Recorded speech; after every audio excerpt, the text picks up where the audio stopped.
The blood-red sun crept below the horizon as Rosalind Reeves clutched her single carpet bag, fingers trembling against the worn leather. Cheyenne, Wyoming Territory, 1878, a place she'd never intended to visit, let alone call home. Behind her, the train chugged away, leaving only a cloud of dust and the echo of her father's final words. "You're nothing but a burden, Rosalind. We simply cannot afford another mouth that contributes nothing." 22 years of devotion to her family cooking, cleaning, tending to her younger siblings erased with a one-way ticket west, and $50 pressed into her palm. Her mother had wept silently, but hadn't contradicted father's decision. After the influenza that had left Rosalind with a weakened lung and occasional coughing fits, they deemed her unmarriageable and therefore useless. The platform stood empty now, save for a station master closing up for the evening. Rosalind swallowed hard, ignoring the familiar tightening in her chest. She wouldn't give in to a coughing spell now. She couldn't appear weak, not here. "Madam, you look a bit lost." The station master approached, lantern in hand. "Train's gone for the night, I know." Rosalind straightened her shoulders beneath her faded blue traveling dress. "I need lodging, somewhere, affordable." His eyes softened. "Mrs. Peterson runs a decent boarding house 3 blocks north. Tell her Sam sent you. She might have work too if you're looking." "Thank you, sir." Rosalind nodded, adjusting her grip on the carpet bag. The streets of Cheyenne were busier than she'd expected, with saloons already alive with piano music and raucous laughter. Men in dusty clothes crowded wooden sidewalks, and Rosalind kept her eyes down, hurrying past them. A woman alone attracted attention the wrong kind, and she needed to find shelter before full darkness fell. She found the boarding house exactly where Sam had described, a 2-story white clapboard building with a small sign reading, "Peterson's Lodging." The moment she knocked, the door swung open to reveal a stout woman with graying hair pulled into a severe bun. "Yes." The woman, presumably Mrs. Peterson, eyed Rosalind critically.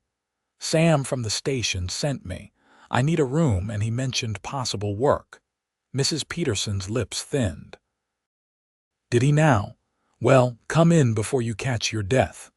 She stepped aside, allowing Rosalind to enter a tidy if sparse front parlor. "I charge $2 a week, meals included. Works extra if I decide you're suitable." Rosalind's heart sank. $2 a week would quickly deplete her funds, but she had little choice. "That's acceptable, thank you." Mrs. Peterson nodded. "Rooms upstairs, last door on the left. Breakfast at 6 sharp. Miss your meal, you go hungry till the next one." "I understand." The room was small, just a single bed, washstand, and chair, but it was clean. Rosalind set down her bag and sank onto the bed, finally allowing herself a moment of weakness as tears welled in her eyes. Everything she'd known was gone. Her home in Boston, her family, her place in the world, all stripped away because she'd fallen ill and never fully recovered. "I will survive this," she whispered to herself, wiping away tears. "I must." Morning came too quickly. Rosalind dressed carefully in her second-best dress, a plain brown wool with modest lace at the collar, and made her way downstairs. The dining room held a long table where 3 men and 1 woman already sat, eating silently. Mrs. Peterson stood at the stove, ladling porridge into bowls. "You're on time. Good." Mrs. Peterson handed Rosalind a bowl. "Eat quickly. I need help with laundry this morning." Rosalind nodded, taking a seat at the far end of the table. The porridge was bland but filling.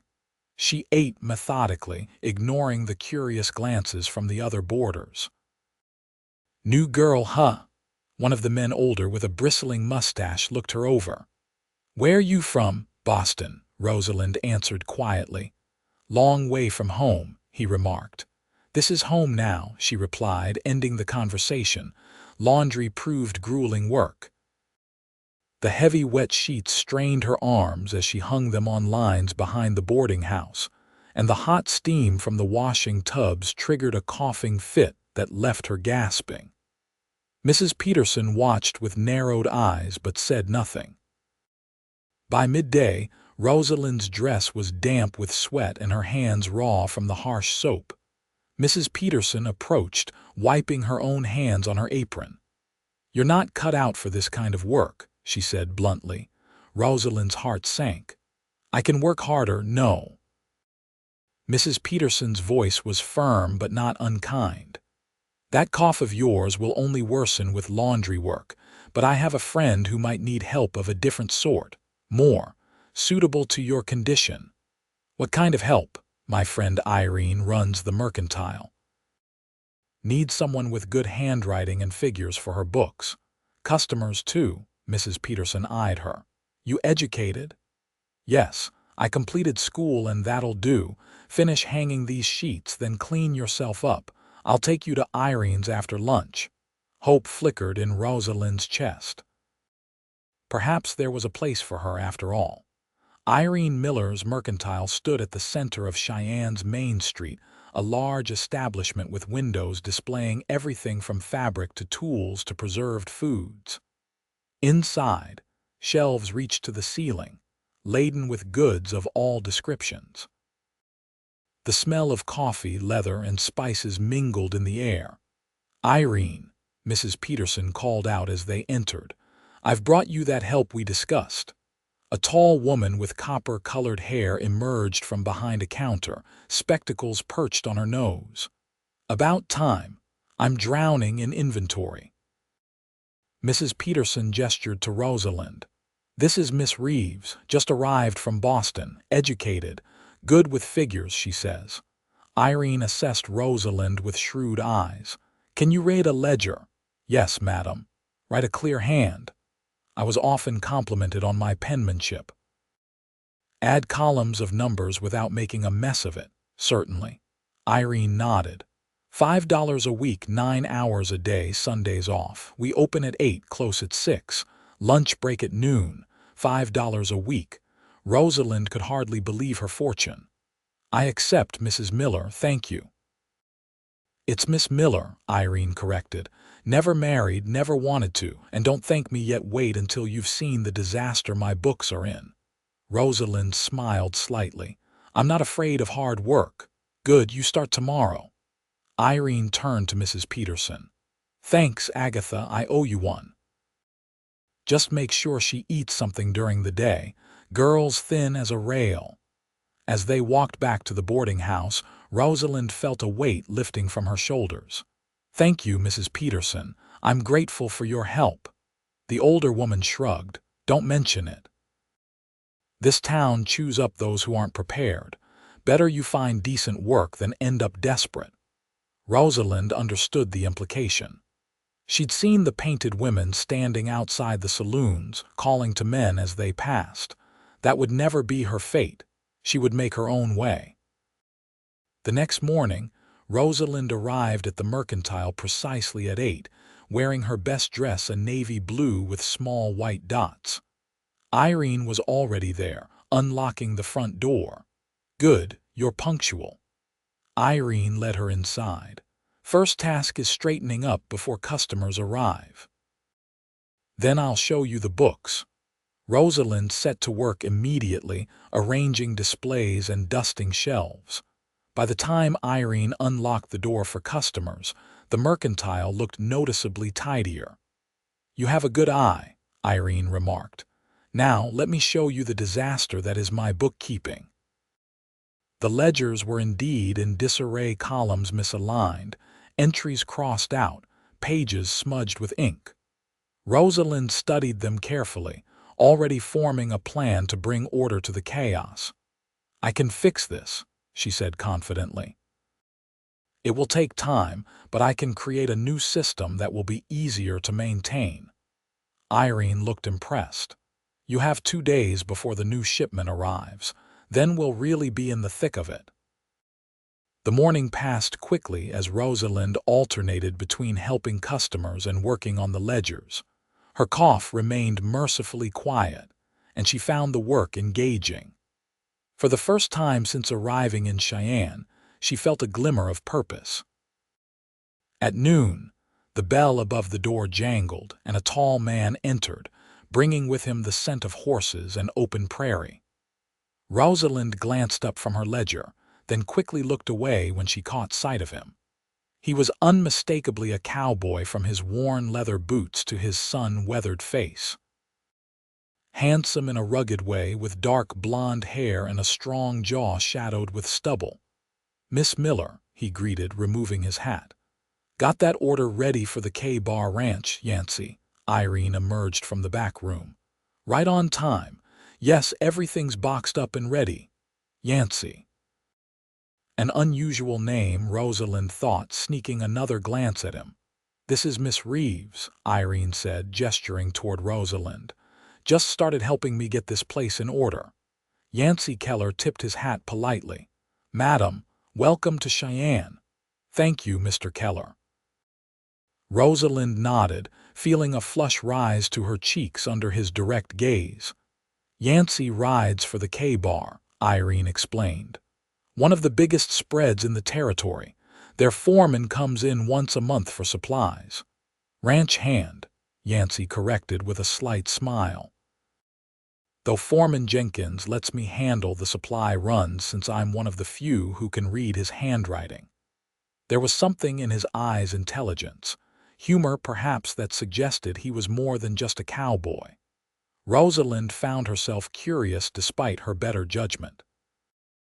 "The boxes are in the back," Irene told him.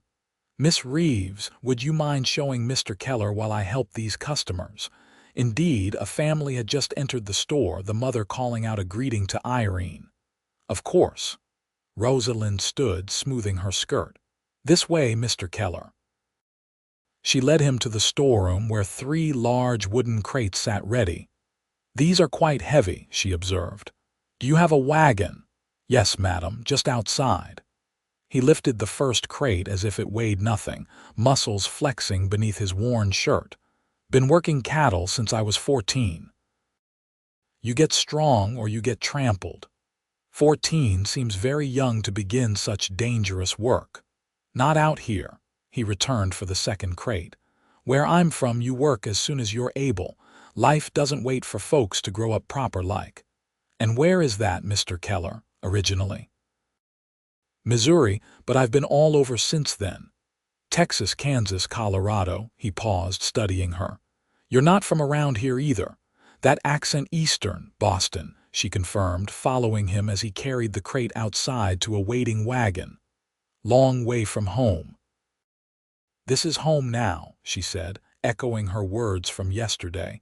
Something in her tone must have revealed more than she intended, for Yancey glanced at her sharply. "Not by choice, I take it." Rosalind stiffened. "My reasons are my own, Mr. Keller," he nodded, respecting her privacy. "Fair enough, Miss Reeves." He loaded the final crate, then turned to her. "Thank you for your assistance." "You're welcome." She hesitated, then added, "Will you be returning to town soon?"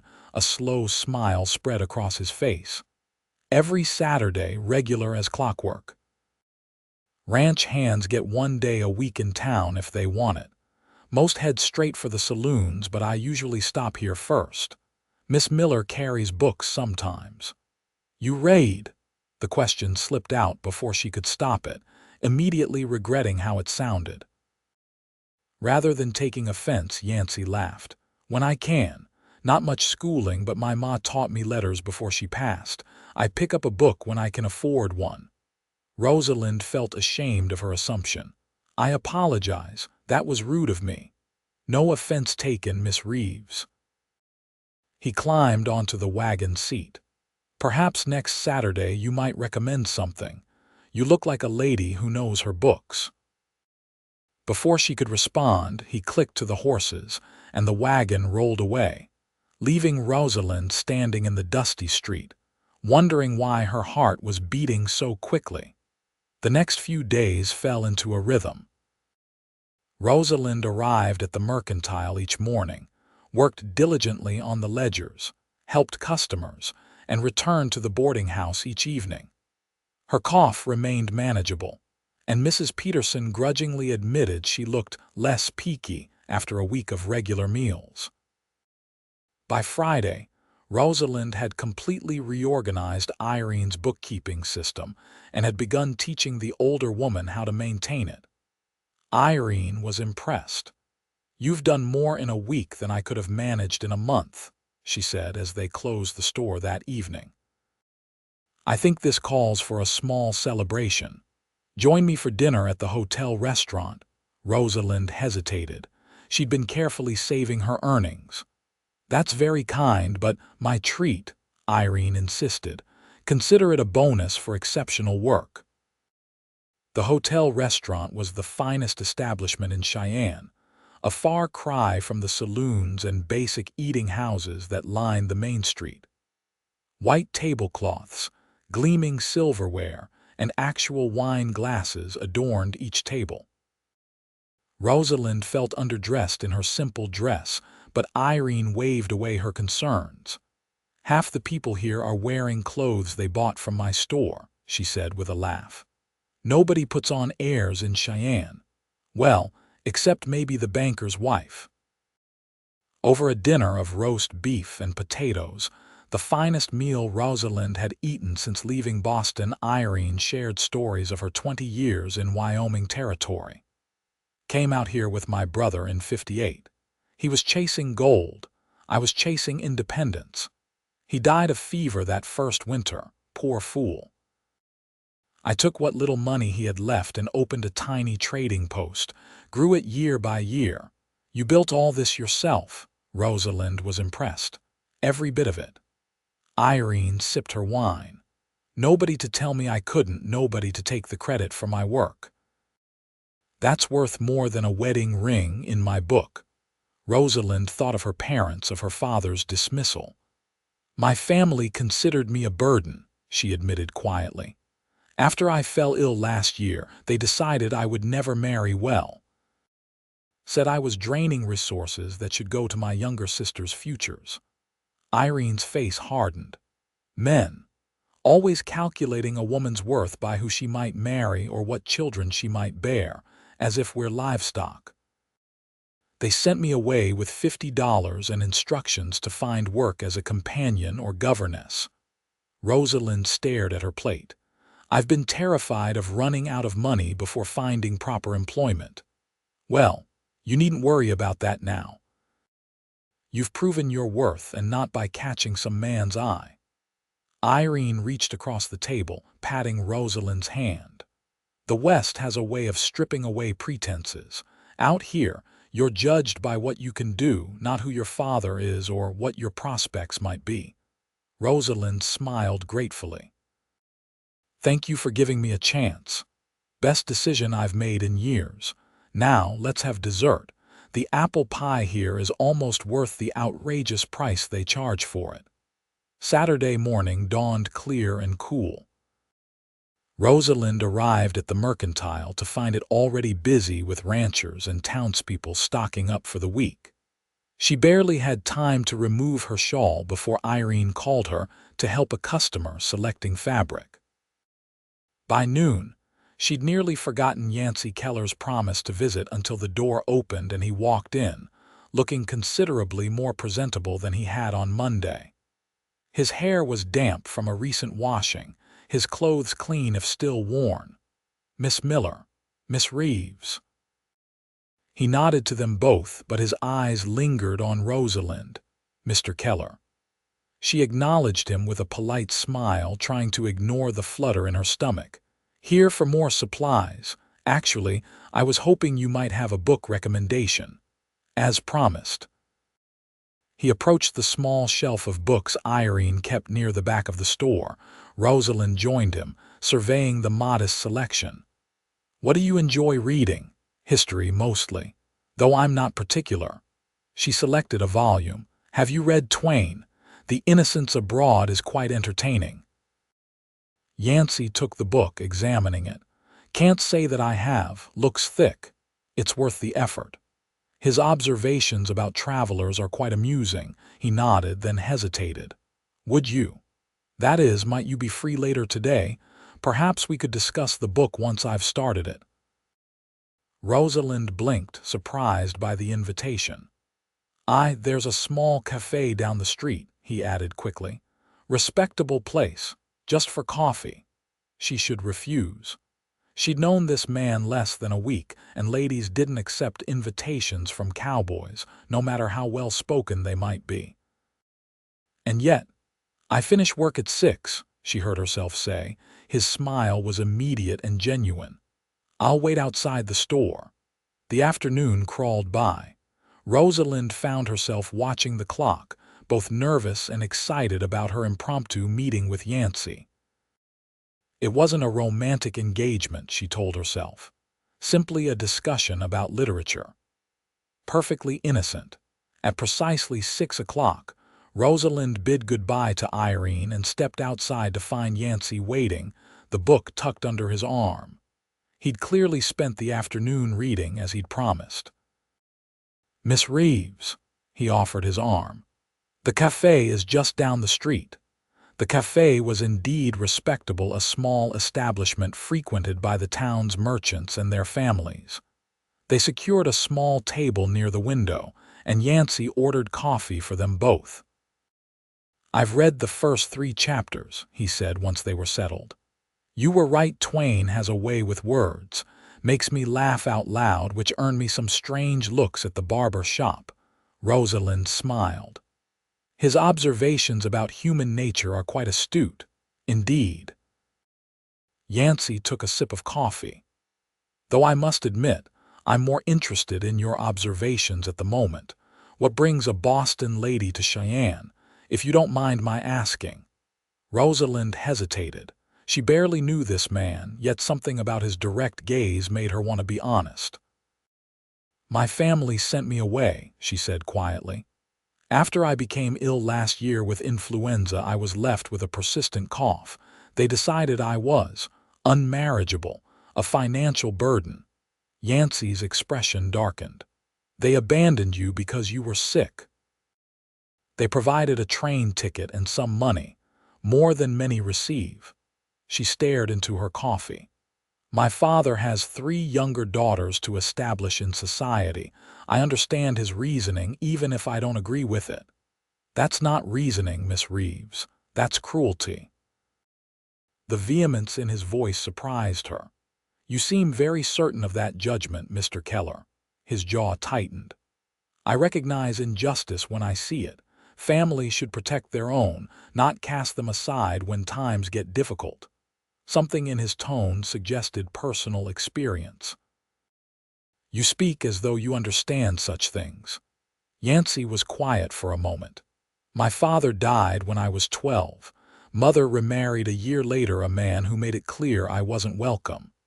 When she died of consumption, he gave me an hour to pack my belongings and leave. I was 14. That's terrible, Rosalind said softly.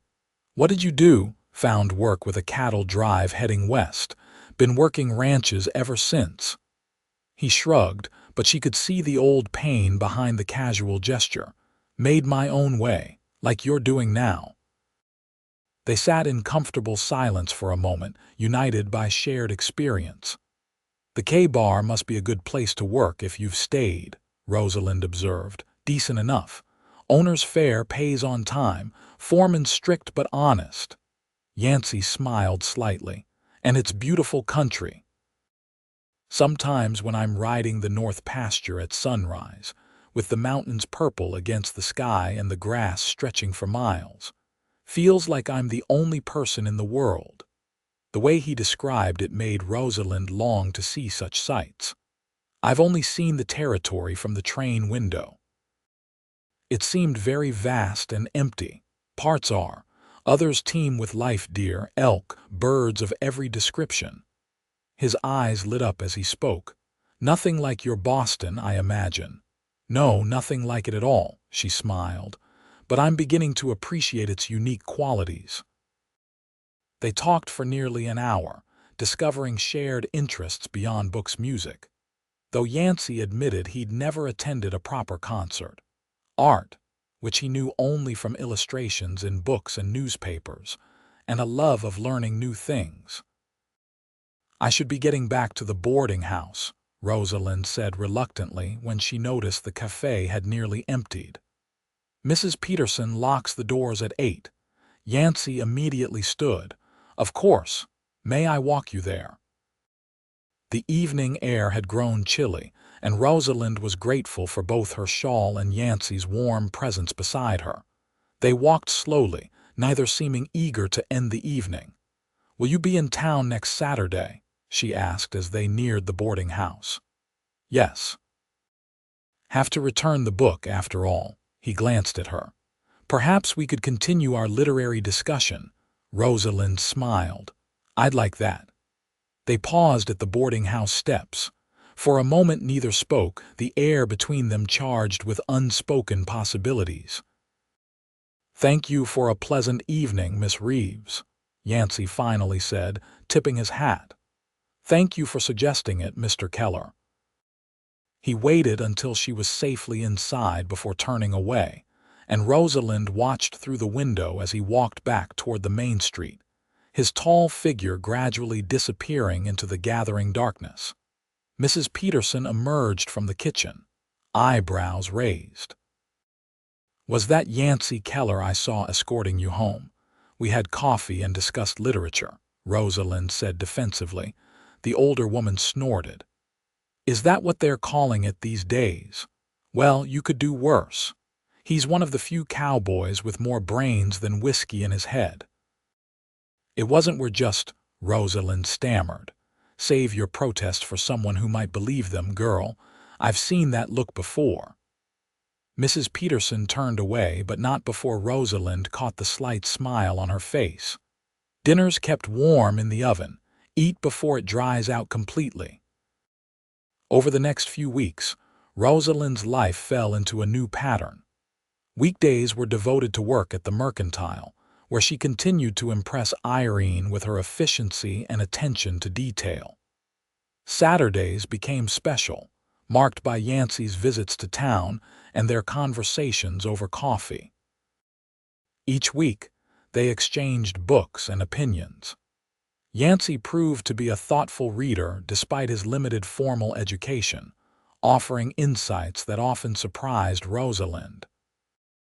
She found herself looking forward to their discussions, preparing points she wanted to raise, noting passages she thought might interest him. Irene observed their growing friendship with amusement. "Keller's spending more time in my store than the saloon these days. Jenkins tells me he's the only hand who doesn't come back to the ranch 3 sheets to the wind every Saturday night." "We simply share an interest in literature," Rosalind insisted, though she knew it had become more than that. "Call it what you want," Irene replied with a knowing smile. "But I haven't seen Yancey Keller smile so much in the 5 years I've known him." As spring warmed into early summer, Yancey's visits became longer. Their conversations expanded beyond books to personal histories and future hopes. Rosalind learned that Yancey had been saving his wages, dreaming of someday purchasing his own small ranch. "Nothing fancy," he explained one evening as they walked along the edge of town. "Just enough land for a decent herd, a small house, something that's mine." "It's a worthy ambition," Rosalind said, "to build something of your own." "What about you?" he asked. "What do you dream of?" Rosalind considered the question. "I've never really allowed myself to dream beyond survival. When I first arrived, my only goal was to find work and a place to live." "And now," she smiled. "I suppose I dream of building a life here, a real one with purpose and perhaps connections." Their eyes met briefly before Rosalind looked away, her cheeks warming. "I'd say you're well on your way," Yancey said softly. The first significant challenge to their growing relationship came in late June, when a coughing spell struck Rosalind during their weekly meeting. It began suddenly, a tickle in her throat that quickly escalated into racking coughs that left her gasping for breath. Yancey's face creased with concern as he quickly poured her a glass of water. "Should I fetch a doctor?" Rosalind shook her head, struggling to control the spasms. When she could finally speak, her voice was hoarse. "It will pass. This is what I meant about my illness." Understanding dawned in his eyes. "This is why your family sent you away." She nodded, embarrassed by her weakness. "The doctor in Boston said my lungs were permanently weakened, that I might always be susceptible to these episodes." Yancey's expression didn't change. No disgust, no pity, just quiet acceptance. "Does the dry air here help? I've heard some people come west for lung ailments." "It does, actually. The episodes are less frequent than they were in Boston," he nodded. "That's good, then." As if the matter were settled. As if her occasional inability to breathe properly was merely an inconvenience, not a defining flaw. When he walked her home that evening, his hand rested lightly at her elbow, steadying her. The gesture was both protective and respectful, acknowledging her condition without treating her as helpless. At the boarding house steps, he paused. "Miss Reeves, Rosalind, would you permit me to call you by your given name?" Her heart quickened. "Yes, if you'll allow me to call you Yancey." "I'd be honored." He took her hand, his calloused fingers warm against hers. "Rosalind," the way he said her name gently, almost reverently, made her breath catch for reasons entirely unrelated to her lungs. "Good night, Yancey." "Good night, Rosalind." That night, as she prepared for bed, Rosalind found herself humming softly a simple tune her mother used to sing. For the first time since arriving in Cheyenne, she felt truly hopeful about her future. July brought scorching heat and a noticeable increase in business at the mercantile as ranchers prepared for the fall cattle drives. Rosalind's duties expanded to include ordering supplies and corresponding with vendors in Denver and St. Louis. Irene paid her an additional $1 per week in recognition of her increased responsibilities. "You're practically running this place," Irene remarked one particularly busy afternoon. "Best decision I ever made hiring you." Rosalind smiled, pleased by the praise. "I enjoy the work. It's satisfying to see everything in order." The bell above the door jangled, and both women looked up to see Yancey enter, looking unusually serious. It was Wednesday, not his usual Saturday visit. "Yancey," Rosalind greeted him, surprised. "Is everything all right?" "Need to speak with you if Miss Miller can spare you for a few minutes." Irene waved her hand. "Go on. We're slow right now anyway." Outside, Yancey led Rosalind to a quiet spot beneath the awning of the closed barber shop next door. "I'm leaving tomorrow with the others to move the herd to summer pasture. Won't be back for 3 weeks. "Oh," disappointment washed over her. "I understand. It's your job after all. I wanted to tell you in person, not just disappear." He shifted his weight, seeming uncharacteristically nervous. "And to ask if I might write to you." Rosalind's eyes widened. Letter writing was a significant step, an acknowledgement that their relationship had moved beyond casual friendship. "I'd like that very much," she said softly. Relief flooded his features. "Good, that's good." He reached into his pocket and withdrew a small package wrapped in brown paper. "I also wanted to give you this, something to remember me by until I return." Rosalind carefully unwrapped the package to reveal a small leather-bound book of poetry. Wordsworth, one of the authors they'd discussed during their literary conversations. "Yancey, it's beautiful." She ran her fingers over the embossed cover. "But this must have cost." "Don't worry about the cost," he smiled. "A ranch hand doesn't have many expenses, and seeing your face now makes it worth every penny." Impulsively, Rosalind rose on tiptoes and pressed a quick kiss to his cheek. "Thank you, I'll treasure it." Yancey's eyes darkened, and for a moment, Rosalind thought he might kiss her properly. Instead, he took her hand and pressed it gently. "I'll write as soon as we make camp," he promised. True to his word, Yancey's first letter arrived 5 days later, delivered by a ranch hand who'd returned to town for supplies. The envelope was slightly crumpled from being carried in a saddlebag, the handwriting careful and deliberate. Rosalind waited until evening to read it in the privacy of her room, savoring each word. "Rosalind, the mountains are even more beautiful up close. We've moved the herd to high pasture where the grass is still green despite the summer heat. From where I sit writing this, I can see for miles rolling hills, pine forests, and in the distance, peaks still capped with snow. The work is hard but satisfying. There's something right about being in the saddle from sunrise to sunset, watching over the cattle, solving problems as they arise.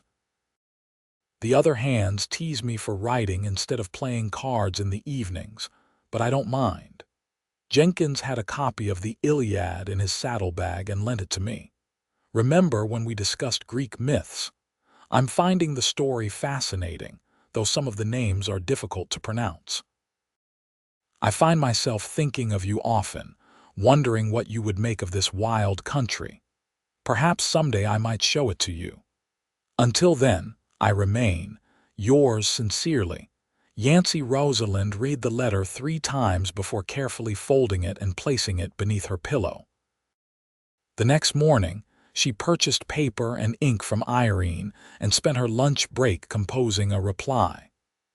She wrote of the mercantile's busy days, of a traveling theater company that had performed in town, of the book of poetry he'd given her, and which poems she loved best. She hesitated over the closing, finally settling on "with warm regards, Rosalind." It seemed appropriate, neither too forward nor too distant. As July melted into August, they exchanged 4 more letters. Each one grew longer, more personal. Yancey wrote of his childhood in Missouri, of his mother's death, of dreams deferred but not abandoned. Rosalind shared stories of Boston, of her sisters, of the illness that had changed her life's trajectory. In his last letter before returning to town, Yancey wrote, "I've come to believe that some hardships are actually disguised blessings. Had you not been sent west, had I not lost my home as a boy, we would never have met. And meeting you, Rosalind, has been the greatest joy of my life." When Yancey finally returned to Cheyenne, bronzed by the sun and tired from weeks of hard work, Rosalind was waiting at the mercantile. Their eyes met across the crowded store, and everything else seemed to fade away. "You're back," she said simply when he reached her. "I told you I would be." His voice was rough with emotion. Irene cleared her throat loudly. "Miss Reeves, I believe you're due for your lunch break. Perhaps Mr. Keller would escort you."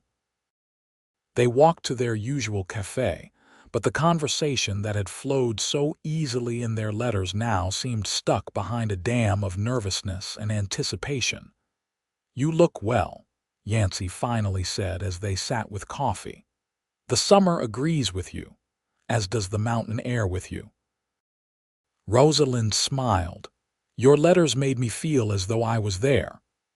"I meant what I wrote," he said suddenly, reaching across the table to take her hand. "Meeting you has changed everything for me, Rosalind." Her heart pounded. "It has for me as well. I know it's soon, we've known each other barely 3 months, but I've never been more certain of anything." His grip tightened slightly. "I care for you deeply, more than I thought possible."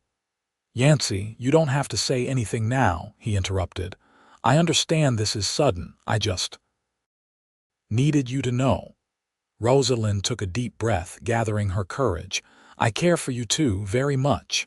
The smile that broke across his face was like sunrise. "Then, would you allow me to court you properly with the intention of, well, of a future together, marriage?"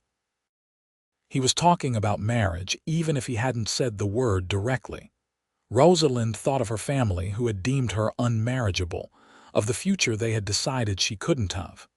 "Yes," she said firmly, "I would like that very much." Their courtship proceeded with a blend of traditional propriety and frontier practicality. Yancey spoke to Mrs. Peterson, who appointed herself unofficial chaperone, though she allowed them considerable freedom by Eastern standards. They attended church together on Sundays, took walks around town, and continued their Saturday discussions of books and ideas. In September, Yancey invited Rosalind to visit the K-Bar Ranch. "Jenkins' wife will be there as chaperone," he assured her. "I want you to see where I work, and there's a spot I've been wanting to show you, the view I described in my first letter." Mrs. Peterson, surprisingly, approved the outing. "Mary Jenkins is a proper woman. She'll make sure everything stays respectable." The K-Bar sprawled across thousands of acres of Wyoming Territory, the main house and outbuildings nestled in a sheltered valley with mountains rising behind them. Mary Jenkins, a practical woman in her 50s, welcomed Rosalind warmly. "So you're the Boston girl who's got our Yancey reading poetry," she said with a twinkle in her eye. "About time that boy found something besides cattle to think about." After a tour of the main house and barns, Yancey saddled 2 horses. "You mentioned you rode in Boston." "In the park, yes. Though it's been some time." "Daisy here is gentle as a lamb," he promised, helping Rosalind mount a dappled mare. "We won't go far or fast." They rode for perhaps half an hour, following a winding trail that climbed steadily upward. The September air was crisp, the sky impossibly blue. Rosalind found herself relaxing into the rhythm of the horses' movement, enjoying the freedom of open country. Finally, they reached a small plateau overlooking the valley. Yancey helped her dismount, then spread a blanket on the grass. "This is my thinking spot," he explained. "When I need to clear my head or make a decision, I come here." Rosalind understood why.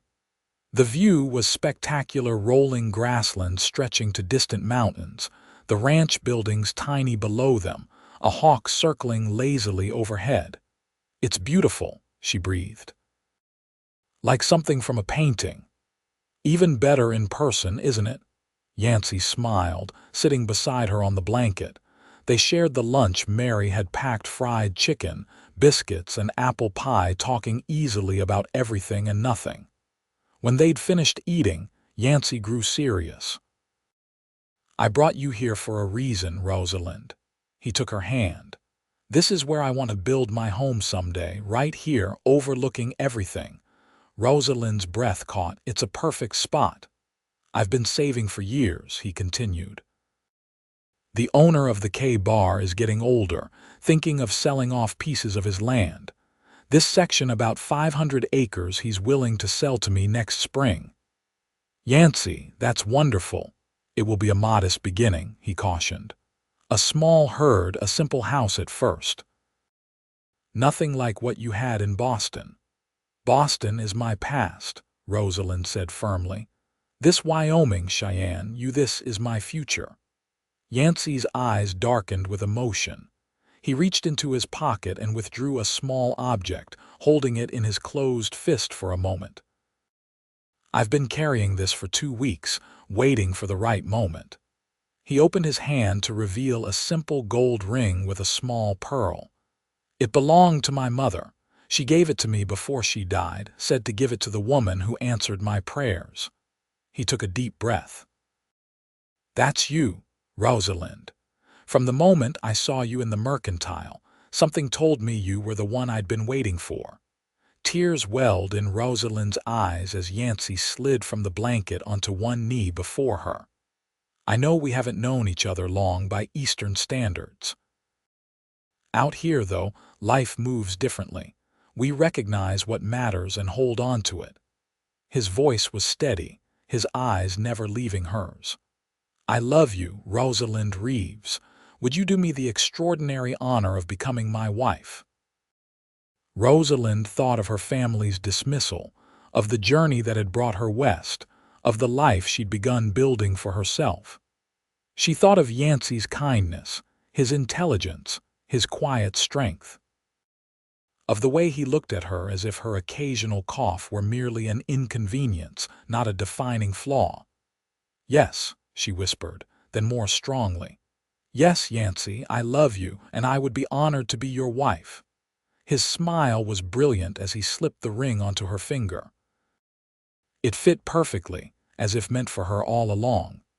Then he was pulling her into his arms, his lips finding hers in a kiss that was both gentle and filled with promise. When they finally broke apart, both breathless, Yancey rested his forehead against hers. "When I was 14, alone and scared, I prayed for guidance. All these years later, I realized God was leading me to you." "And me to you," Rosalind replied softly. "My family called me a burden and cast me out, but you called me an answer to your prayers. The best answer I could have received." He kissed her again, briefly but tenderly. "We should head back before Mrs. Jenkins sends out a search party." As they rode back toward the ranch, Rosalind felt a lightness she hadn't experienced in years. The weight of being unwanted, of being a burden, had lifted. Here, with Yancey, she was cherished, valued, loved. The news of their engagement spread quickly through Cheyenne. Irene was delighted, immediately offering to close the mercantile for their wedding day. Mrs. Peterson sniffed that she'd seen it coming from the start, but couldn't hide her pleasure as she helped Rosalind plan. They set the date for October 15th after the fall cattle drive, but before winter weather made travel difficult. Yancey continued working at the K-Bar but spent every Saturday in town, helping Rosalind prepare for their new life together. They selected furniture for their future home, discussed which books they would combine from their small collections, planned the simple ceremony that would join their lives. A week before the wedding, Rosalind received a letter that made her hands tremble, her mother's handwriting on an envelope postmarked from Boston. "You don't have to read it," Yancey said when she showed him. "Not if it will upset you." "No, I need to know what she says." Rosalind broke the seal and unfolded the letter. "My dearest Rosalind, I pray this letter finds you well. Mrs. Peterson was kind enough to write informing us of your upcoming marriage. While your father maintains that our decision was for the best, I must confess my heart has been heavy since your departure. Please know that not a day passes when I don't think of you and regret my weakness in not opposing your father's plans. I should have fought harder to keep you home with us, illness or no illness.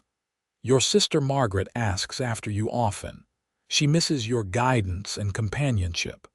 I cannot travel for your wedding, your father would not permit it, but I am sending a small gift separately. It was my grandmother's and should have been yours regardless of circumstances.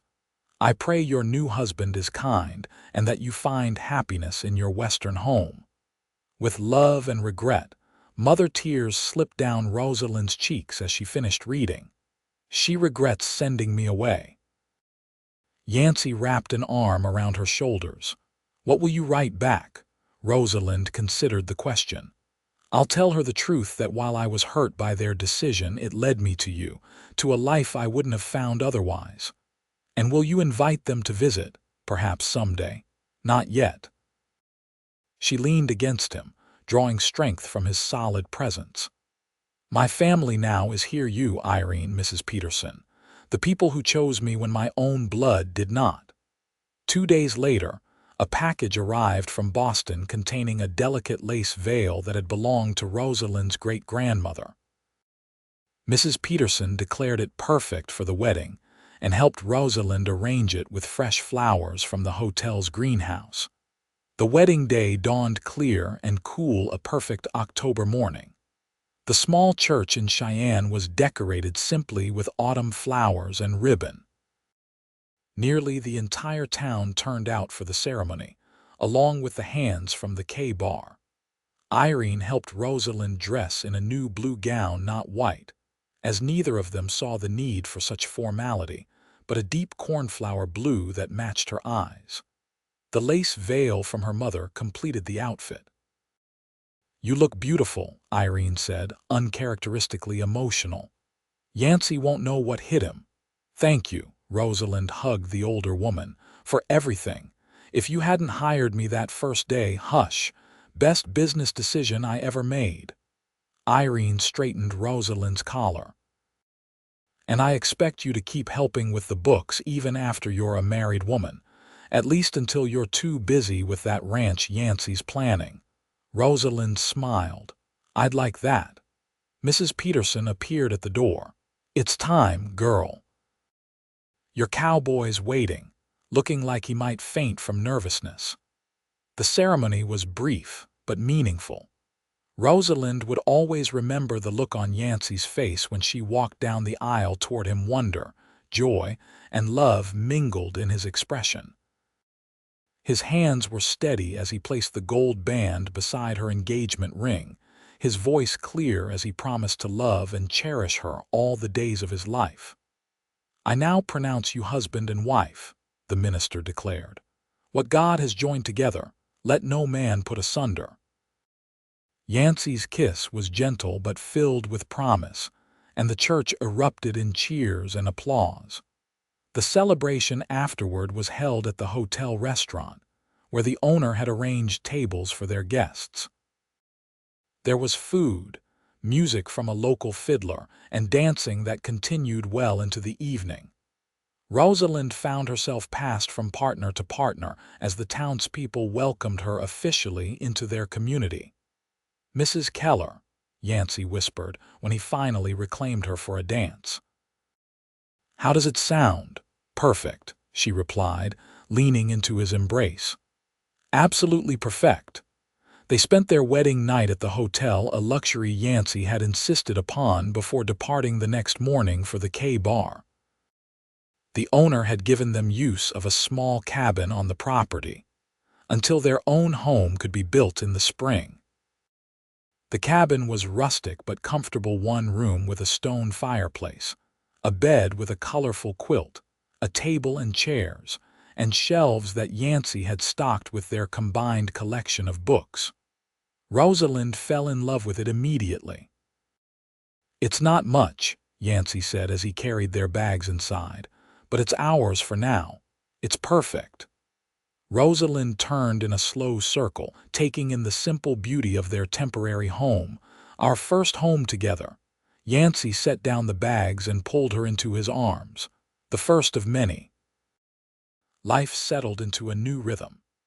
Yancey worked long days with the cattle while Rosalind rode into town 3 days a week to help Irene with the mercantile's books.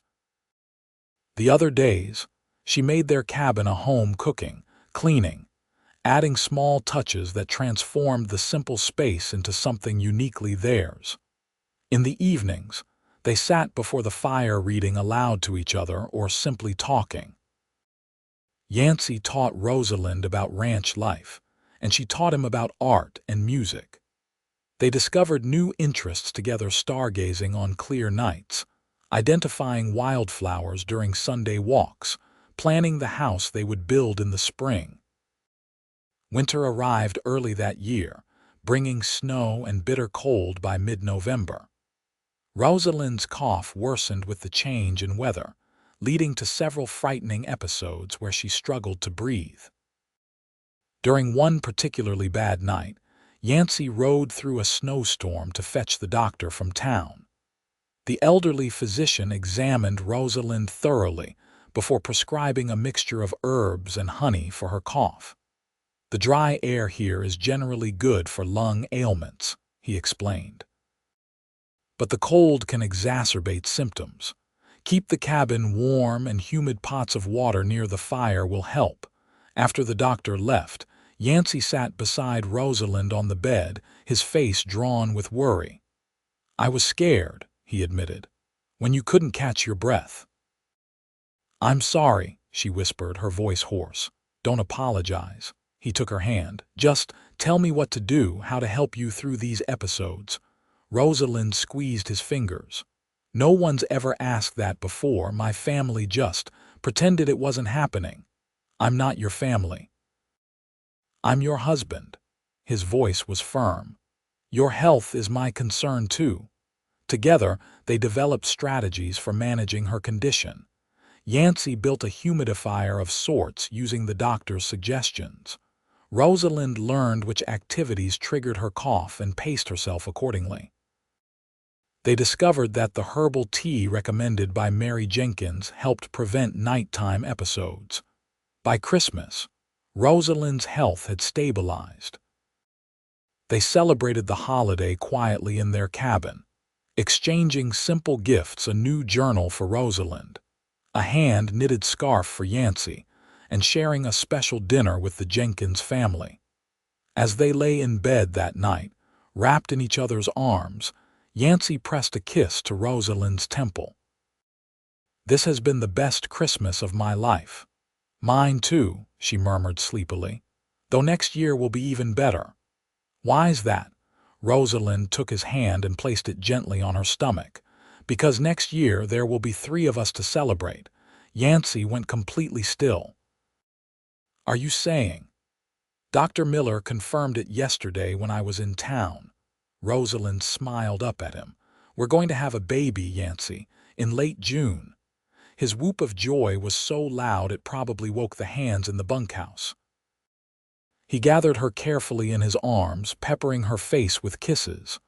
"A baby, our baby. You're happy then?" she asked, though his reaction left little doubt. Happy doesn't begin to describe it. His eyes shone with unshed tears. "Rosalind, you've given me everything I never dared dream of: love, a home, and now a family of our own." The news of Rosalind's pregnancy spurred Yancey to accelerate his plans. In February, he finalized the purchase of the land they'd visited on the day of their engagement. With help from the other ranch hands, he began clearing the site for their home as soon as the ground thawed in March. Rosalind divided her time between helping Irene, preparing for the baby, and visiting the building site to offer suggestions on the house design.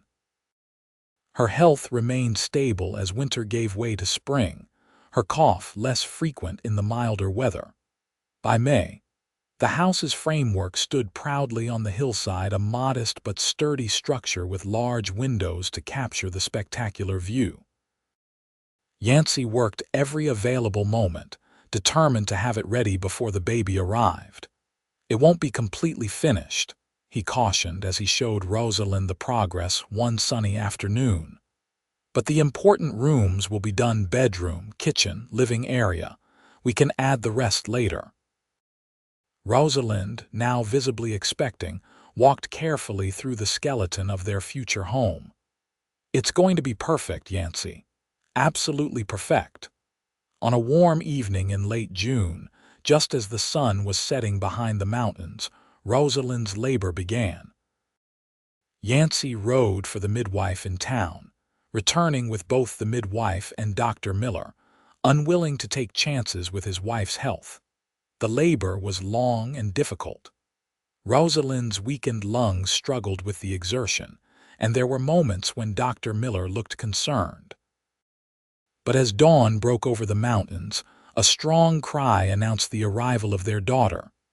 "She's beautiful," the midwife declared, placing the swaddled infant in Rosalind's arms. "Perfect in every way." Yancey sat beside them on the bed, one arm around Rosalind, the other gently touching his daughter's tiny hand. "She looks like you," he whispered. "Same blue eyes." "All babies have blue eyes at birth," Rosalind said with a tired smile, "but I hope they stay that way. What shall we call her?" Rosalind studied the tiny face. "Margaret," she decided, "after my sister, Margaret Mary Keller. It's beautiful." Yancey kissed Rosalind's forehead. "Just like both of you, in July they moved into their new home." It was indeed unfinished. The second bedroom was still just framed walls, and the porch was only half built. but the essential rooms were complete and furnished with a mixture of new items and pieces Yancey had crafted himself. The front room featured a large window overlooking the valley, with bookshelves Yancey had built flanking the stone fireplace.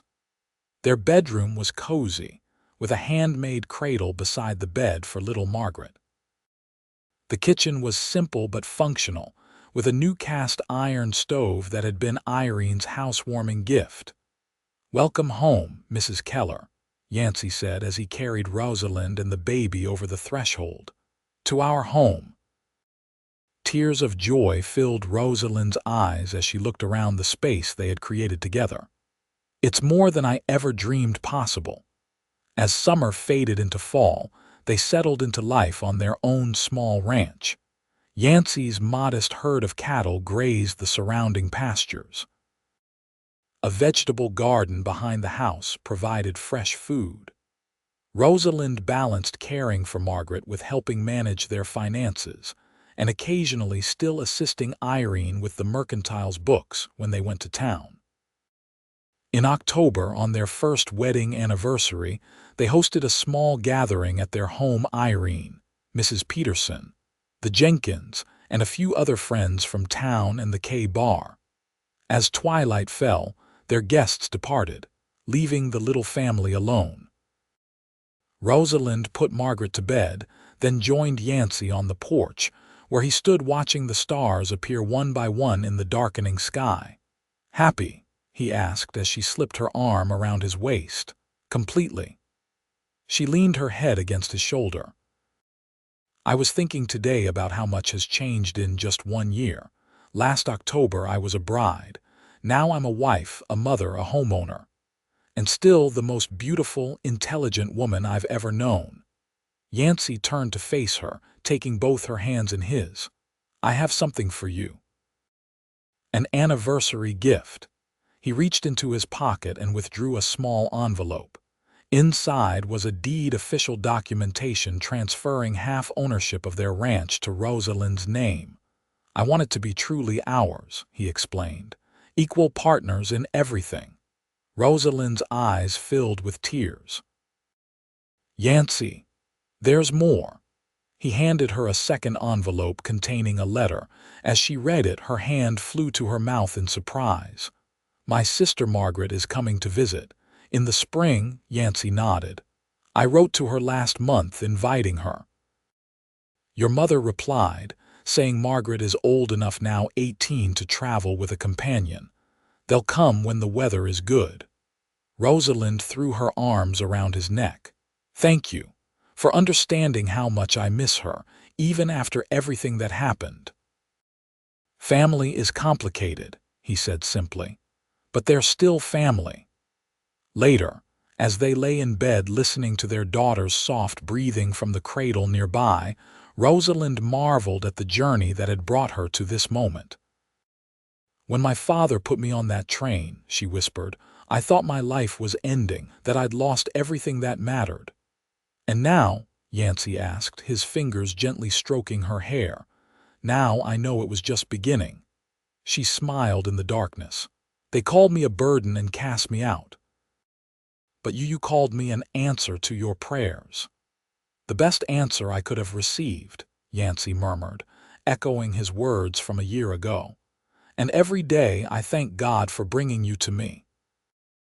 Outside their window, the vast Wyoming sky sparkled with stars, each one a witness to the love that had blossomed in this wild, beautiful land, between a Boston castaway and the cowboy who had recognized her true worth.